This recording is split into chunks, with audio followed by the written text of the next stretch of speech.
Jukka Ritkiseltä moi. Esittelen teille uuden RP219 puristuskoneen. Koneessa on 350 astetta kääntyvä pää. Se on erittäin kevyt, paino alta 2 kiloa, nopea. Laaja leukavalikoima, eli leukoja löytyy M, V, U, TH, G.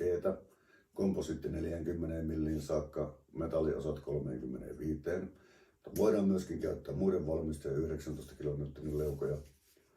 Koneessa on erityinen press check-toiminto, joka varmistaa jokaisen puristuksen jälkeen, että puristus on onnistunut, ja jos ei onnistu, se ilmoittaa tällä takana olevalla näytöllä, merkkivalolla sekä äänellä.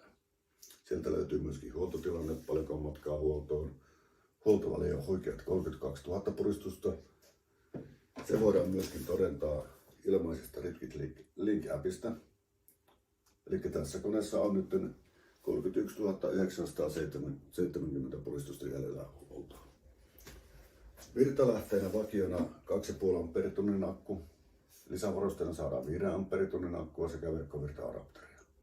Yhteensopiva myöskin Makita XLT-sarjan akkujen kanssa. Laturi luonnollisesti toimii verkkovirralla, mutta sama laturi myöskin tupakan sytyttimellä, eli pystytään lataamaan työkohteeseen ajassa akku.